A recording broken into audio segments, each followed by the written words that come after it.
ఉన్నారు కాబట్టి గతంలో ఆయన కాలేజా స్కూల్ వేరు మనుషులు ముగ్గురు ఆయన తెలుగుదేశం కాలేజీలో చదువుకున్నారు కాబట్టి ఇక్కడికి వాళ్ళని పిలుస్తున్నారు, ఆ రెడ్ కార్పెట్ వేస్తున్నారు అనేది వాళ్ళు నాకు తెలిసి కవిత గారి ఆవేదన లేకపోతే ఏదో మొత్తానికి ఆంధ్ర పాలకులు అంటే గతంలో మాట మళ్ళీ ఇప్పుడు తీసుకొస్తున్నారు. ఎప్పుడు 12 ఏళ్ల తర్వాత రాష్ట్రం ఆవిర్భవించాక. సార్ ఇది సేమ్ ఇప్పుడు మళ్ళీ ఇప్పుడు ఈ పంచాయతీలు అనేది పాల పంచాయతీలు లెక్క ఉన్నాయి, పాలోడు పంచాయతీలు లెక్కనే ఉన్నాయి.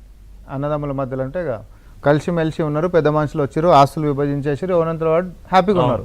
మళ్ళీ తర్వాత అప్పుడు నువ్వు నాకు అన్యాయం చేసినావు, ఇప్పుడు నాకు న్యాయం చేసినావు అని ఎవరైనా ఎత్తినారు అనుకోండి, మళ్ళీ పంచాయతీ అవుతుంది. ఇన్ని రోజులు మంచిగా ఒకరింటికి ఒకరు దావత్కు పోతారు, కలిసి ఉంటారు, పిల్లలు కలిసి ఉంటారు. కానీ ఒక స్పార్క్ని క్రియేట్ చేసి ఆస్తుల పంపకం కంటే ముంగట నువ్వు ఇట్లా చేసినావనో లేకపోతే ఇంకొకటి ఏదైనా ఎదుటి వాళ్ళని నొప్పించేటటువంటి మాట్లాడినప్పుడు ఉంటున్నటువంటి విభేదాలు తారస్థాయికి చేరడము, తర్వాత దూరం అవడం లాంటివి జరుగుతాయి. అయితే వివేకం కలిగినటువంటి నాయకులు ఎవరైనా కూడా ఇట్లాంటి సున్నితమైనటువంటి అంశాలను ఏం చేస్తామనంటే చాలా తేలికగా తీసుకోకుండా నిశితంగా గమనించి దేని మీద స్పందించాలి, దేని మీద స్పందించొద్దు అనేటటువంటి పొలిటికల్ మెచ్యూరిటీ అంటారు. దురదృష్టవశాత్తు అది కవిత గారికి అప్పుడు ఇప్పుడు ఎప్పుడు కూడా లేదు. ఆమె మీరు అన్నారు ఏం అభ్యర్థిస్తున్నారు అని, అభ్యర్థించడం కదా ఆమె ఆకాంక్షల్లో ఒకటే అధికారం కావాలి ఆమెకి. అధికారంలో లేకపోతే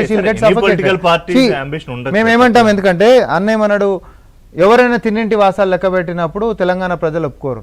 కరెక్ట్ చెప్పిండు, నిజంగా కరెక్ట్ చెప్పిండు. తిన్నింటి వాసాలు లెక్క పెట్టినటువంటి వాళ్ళని ఈరోజు పక్కకు పెట్టారు. ఆయల్ల మరి నిజంగానే టీఆర్ఎస్ పార్టీని తెలంగాణ పేరు నామూష్ అయిందని బీఆర్ఎస్ అని చెప్పి మీ నాయన చేసినప్పుడు, తెలంగాణ జాగృతిని మీరు భారత జాగృతి చేసినప్పుడు తెలంగాణ వాదం మీకు కనిపించలే, తెలంగాణ గురించి మీరు మాట్లాడలే. తర్వాత నేను నేషనల్ వైడ్ కమిటీలు వేసుకుంటూ పోతామన్నారు.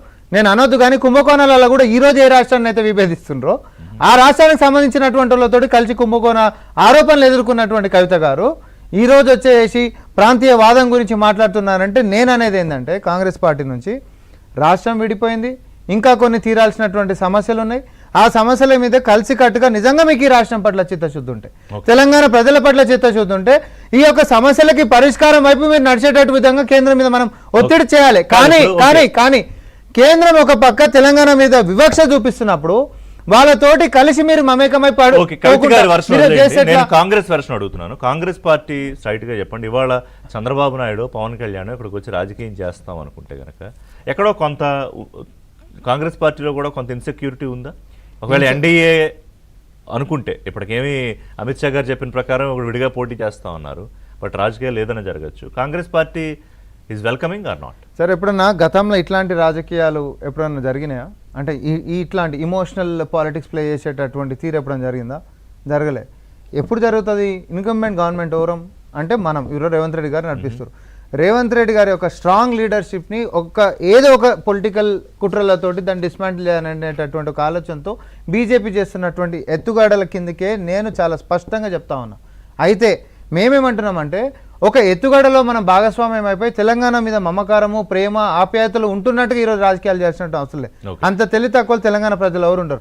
ఎవరైనా రావచ్చు, ఎవరైనా పోటీ చేయొచ్చు. కానీ మనం చేసేటటువంటి పనులు అడ్మినిస్ట్రేటివ్ బిల్డింగ్ సార్ అంటే వద్దన్నారు. ఇంటర్నేషనల్ కూడా వస్తారు.